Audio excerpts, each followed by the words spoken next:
경제 뉴스 큐레이션. 저는 코너지기 배아량 리포터입니다. 어렵고 복잡한 경제 한 큐에 정리해 주실 김큐 안녕하세요. 어서 오십시오. 날씨가 쌀쌀해졌는데 네. 날씨만 쌀쌀해진 게 아니더라고요.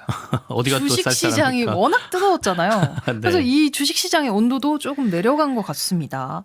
4,200포인트를 넘어섰던 코스피가요. 3,900선 아래로 네네. 내려갔고요. 어제 반도체주는 폭락이라는 단어를 쓸 수밖에 없을 것 같아요. 그러게요. 어제 삼성전자가 6% 넘게 빠졌고요. SK하이닉스는 거의 10% 가까이 빠졌으니까 그렇습니다. 뭐 폭락이란 단어를 저도 잘 안 쓰려고 하는데 뭐 폭락이란 표현이 맞을 것 같아요. 그러니까 우리나라 시가총액 제일 큰 회사가 지금 말한 삼성전자고 SK하이닉스인데 이 두 회사가 빠졌으니까 이렇게 빠졌으니까 코스피도 뭐 지수도 버텨낼 수 없는 거죠. 코스피가 어제 3.79% 내린 3,853선까지 이제 후퇴를 했죠.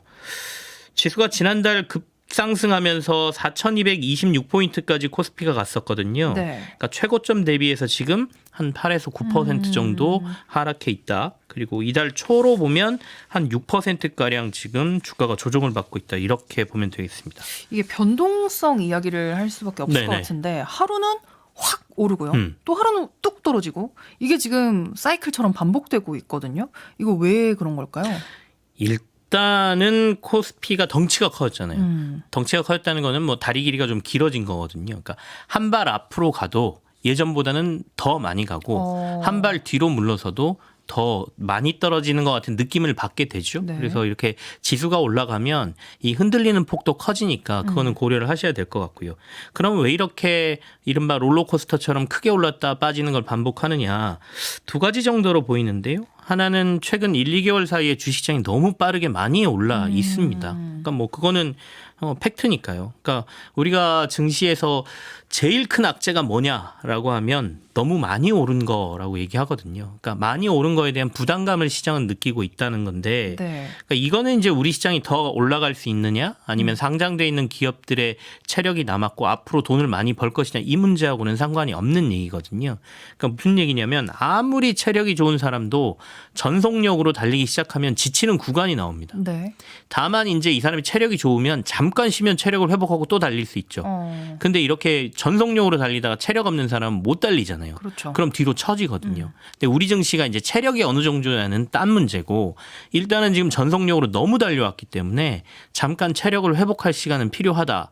그 상황이 지금 벌어지고 있다. 이렇게 봐야 되는데 이 상황에 두 번째 어떤 이슈가 있냐면 AI 버블 논란이 미국에서 굉장히 좀 크게 자주 지금 계속 언급되고 있습니다. 그러니까 너무 투자를 많이 해서 돈은 못 버는데 이들이 계속 투자를 하니까 이전에는 번 돈으로 투자하다가 이제는 빚내서 투자하고 있거든요. 그러니까 야 빚내서 투자까지 한다고 이거 너무 위험한데라는 얘기가 지금 계속 나오니까 뭐 AI 이 생태계 안에서 가장 중요한 게 반도체 회사들이고 거기에 우리나라 가장 큰 회사들이 포함돼 있고 하다 보니까 가치 주가가 좀 그 영향을 받고 있다. 이 두 가지가 이제 시장 변동성을 만드는 거죠. 그렇군요. 보통은 이렇게 지수 변동성이 커지거나 떨어지면 네네. 팔잖아요, 개인들은. 근데 이번에는 떨어질 때마다 지금 사야 된다면서 막 사고 있단 말이에요. 뭐 빚을 내서 무리하게 사들이는 분위기도 있긴 한데 이게 결국 회복될까요? 그냥 주기 중에 하나일까요? 일단은 이제 이른바 비투라고 하는 것들이 좀 많이 늘었다, 위험하다 이렇게 말씀하시는 분들도 있죠. 근데 네. 아마도 젊은 투자자들이 좀 늘어나면서 이른바 레버리지를 일으켜서 투자하는 거에 대해서 예전보다는 두려움이 좀 없어진 것 같습니다. 그리고 사실은 우리가 집 살 때 70%, 80% 이렇게 대출 받아서 투자하는 거에 대해서는 별 얘기를 안 하고 주식 투자에서 빚내서 투자하면 무조건 위험하다고 하잖아요. 그러니까 이 사고도 이제 조금씩 바뀌어가는 것 같다는 생각은 드는데 이제 회복을 할 것이냐가 관점이겠죠. 그러니까 이렇게 주식이 빠질 때 뭔가 과감하게 들어온 사람들이 있다라는 거는 장기적인 상승에 대한 믿음이 아직은 꺾이지 않았다 이렇게 볼 수 있는 거거든요. 다만 이제 주가가 오르냐 내리냐는 신도 모른다라고 얘기하기 때문에 저도 점쟁이가 아니니까 뭐 확신적으로 와 내년엔 무조건 오릅니다 이렇게 말씀드릴 수는 없는데 시장에 내놓으라 하는 전문가들의 의견을 종합해서 말씀을 드리면 아직은 상승 추세가 꺾였다고 보기는 힘들다 이렇게들 대부분 보고 있고요. 정확히 얘기하면 내년에는 지금보다 훨씬 좋을 것이다라고 얘기하는 곳이 상당히 많습니다. 그러니까 원래 시장이 어떤 강력한 미래 성장 테마가 형성되고 나면 이건 이제 지금으로 보면 AI죠. 아까 버블 논란이 있다라고 말씀을 드렸는데 여기로 돈이 막 모여듭니다. 그러면 주가가 크게 상승하기 시작하죠. 그러면 버블이 형성돼요. 그러면 사람들이 버블인가? 버블인 것 같은데? 아닌가? 버블 맞는 것 같은데? 이 논란을 계속 벌입니다. 하지만 정작 버블이 맞다 하더라도 네. 이 버블은 더 끼거나 그렇게 빠지지 않습니다. 이 버블 논란이 진행되는 동안에는. 그러니까 우리가 이제 욕조에 샴푸를 좀 풀어놓고 샤워기로 물을 막 뿌리면 거품이 일잖아요. 그렇죠. 거품이 일 때 샤워기를 멈추고 손으로 휘저으면 거품 더 일어나죠. 거품이 많다 해서 이 거품이 바로 꺼지지는 않거든요. 그리고 가만 지켜보고 있으면 서서히 거품이 꺼지기 시작한단 말이죠. 그거하고 비슷합니다. 시장도. 그래서 거품이 일기 시작하고 거품이 어디가 최고냐는 아무도 모르기 때문에 일단은 AI가 거품이 좀 낀 것 같은데 이건 팩트이지만 이게 거품의 끝이냐는 사람들이 아직은 아니다라고 보는 견해가 좀 많다. 이렇게 봐야 될 것 같아요. 그렇군요.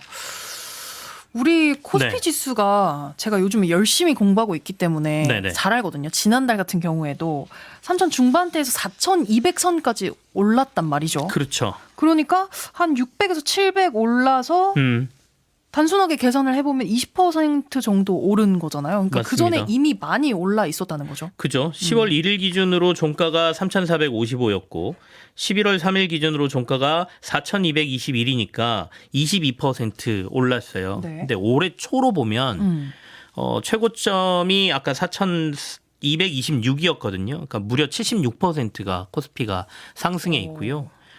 지난주 주가가 좀 내렸다 하더라도 연초 이후로 보면 코스피는 60%가 지금 올라 있으니까 보통 이렇게 급하게 시장이 오르고 나면 아까 제가 이제 체력을 보충하는 시간이 좀 필요하다고 했는데 10%의 조정은 기본적으로 나오기 마련입니다. 그래서 크게 오르면 하락도 크게 나온다라고 아까 말씀드렸는데 그래서 변동성이 좀 커져 있는 상황을 고려하시면서 주식시장을 바라보셔라라는 말씀을 드리죠.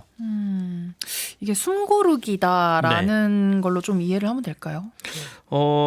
근데 이제 다만 주의하셔야 될 건 있는 것 같아요. 그러니까 지금 코스피는 3,600에서 4,200 사이에 박스권으로 연말까지 갈 거다라는 얘기를 좀 하시는데 네. 3,600이 만약에 깨지게 되면 조금은 전략적인 수정이 필요하다라는 얘기도 있기 때문에 여기서 더 큰 급락이 나올 때는 조금은 전략적인 보수적인 생각도 해야 된다라는 생각이 드네요. 좋습니다. 이제 론스타 이야기 한번 나눠볼게요. 네. 이번 주에 론스타하고 우리 정부가 벌인 소송에서 우리 정부가 이겼습니다. 이거 예상 못했다라고 많이들 얘기하던데 진짜 예상을 못했나요? 그렇죠. 이길 거라고 사실은 예상들을 많이 못하셨던 것 같기는 해요. 물론 가능성은 조금 있었지만 네. 그러니까 이번 소송은 우리 정부가 론스타와 외환은행 매각과 관련해서 국제투자 분쟁 중재 판정에 불복해서 제기한 판정 취소 신청 사건이거든요. 네. 국제투자분쟁 해결센터 취소위원회가 우리 정부가 제기한 배상 판정 취소 신청을 받아들여서 2022년 8월 31일 중재 판정에서 인정했던 우리 정부가 론스타에 대한 줘야 될 배상금 원금으로 2억 1,650만 달러 그리고 지금까지 이 배상금에 붙은 이자까지 줘야 될 의무가 없어졌다라고 보시면 됩니다. 다들 이제 큰 기대를 안 했던 소송인 이유가 국제 분쟁 결과가 잘못됐다고 이제 취소 신청을 해서 이긴 확률이 사실은 1%를 조금 넘기거든요. 그래요. 그러니까 뭐 100%에서 1%면 받아내기 힘들기 때문에 기대를 안 했던 상황이긴 했습니다. 1% 확률이라고 하니까 이게 네. 어느 정도구나 확 와닿는데 이게 스토리가 좀 길잖아요. 정리가 필요할 맞아요. 것 같습니다. 어떻게 시작된 사건인지 김큐가 한번 정리 좀 부탁드려요. 스토리가 길어서 이것도 정리하기 쉽지 않은데요. 그러니까 론스타는 2003년도에 외환은행의 지분 51%가량을 1조 4천억 원에 인수하면서 외환은행의 주인이 돼요. 네. 그러니까 97년도에 우리가 외환위기를 거쳤잖아요. 이 당시에는 우리나라 알짜 기업들이 파산하고 넘어가고 막 이러던 시기이기 때문에 외환은행이 어렵다고 이 외환은행을 인수할 만한 국내 자금은 없었습니다. 기업도 네. 없고 뭐 금융 쪽에도 없고 그때 우리나라 사모펀드 시장이 있었던 것도 아니고 그러니까 토종 사모펀드 이런 것도 없었고요. 그러니까 그나마 살리려고 하면 외국계 뭔가 자금에다 팔아야 되는데 그 당시에 이제 론스타라는 곳이 이 회사를 인수하게 돼버린 거죠. 그리고 나서 인수하고 난 다음에 몇 년 지나지 않아서 2007년도에 론스타가 외환은행을 재매각해서 이제 팔고 나가겠다라고 합니다. 이 당시에 HSBC라는 홍콩계 금융회사에 5조 9천억에 팔기로 계약을 하거든요. 아니 근데 이게 1조 4천에 인수를 해서 네. 5조 9천억이면 론스타 입장에서 완전 대박인 거잖아요. 대박인 거죠. 4조 5천억 버는 거잖아요. 4년 사이에. 예. 근데 우리 정부가 못 팔게 했어요. 그러니까 그 당시에 론스타가 외환은행을 인수하는데 문제가 있었다 이런 게 이제 그 문제가 불거지면서 이른바 헐값 매각 논란 뭐 이런 것들이 소송이 진행되고 있었거든요. 조사도 진행되고 네. 더군다나 계열사인 외환카드 주가 조작 소송도 진행이 되고 있었고 그래서 이거 결론 나면 팔아라 그리고 매각을 막았죠. 그러니까 1년 뒤에 다시 론스타가 2008년도에 하나금융지주에 3조 9천억 원의 외환은행을 매각하는 계약을 맺고 매각을 하게 됩니다. 이게 5조 9천억이 더 크긴 하지만 네. 그래도 3조 9천억도 큰단 말이에요. 2조 그죠. 5천억 정도 벌고 나가는 거잖아요. 그죠. 2조 5천억 정도 벌고 나갔죠. 네. 근데 황당하게 론스타가 이전에 팔았으면 우리가 훨씬 돈 많이 주고 팔았을 텐데 네네. 한국 정부가 매각을 못하게 막아서 우리가 손해를 봤다라고 하면서 국제분쟁위원회에 소송을 건 겁니다. 그러면서 본인들이 손해본 금액이 46억 7,950만 달러, 우리 돈으로 6조 원이 된다라고 주장한 겁니다. 이게 2012년입니다. 론스타가 그랬군요. 2012년이면 13년이나 이 소송이 이어진 건데, 근데 제가 쭉 들어보니까 네네. 론스타 좀 너무한 거 아니에요? 좀 황당한데요? 당황스럽고. 황당하죠. 그래서 이제 결국에는 오랫동안 뭐 분쟁위원회에서 조사도 하고 심리도 하고 공방도 하고 그러면서 2022년 6월에 중재 절차가 종료되면서 론스타가 한 6조 원 정도 자기들이 받아야 된다라고 주장했지 않습니까? 근데 손해배상액에 이들이 주장한 손해배상액의 4.6% 수준인 2억 1,650만 달러를 한국이 론스타에게 지급해야 된다라는 결정을 하게 되죠. 그러니까 이 결정이 나오니까 론스타는 손해배상액이 너무 적게 산정이 됐다라고 취소파 소송을 내고요.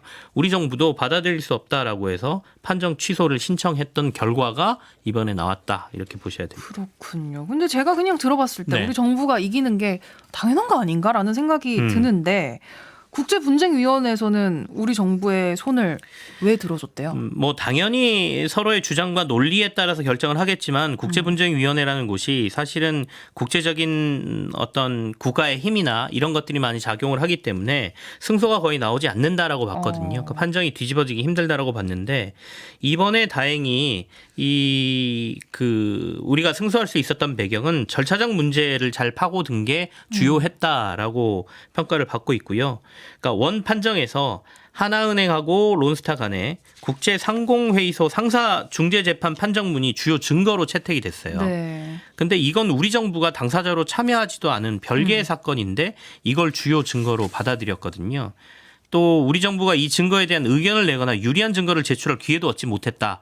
이거를 이제 우리가 주요 절차가 무시됐다. 이렇게 주장을 한 게 받아들여져서 결국엔 승소를 이끌었다. 이렇게 봐야죠. 아니 배상금 보니까 지금 환율 계산하면 한 4천억 정도거든요. 네. 우리 정부가 소송에 사용한 비용 70억.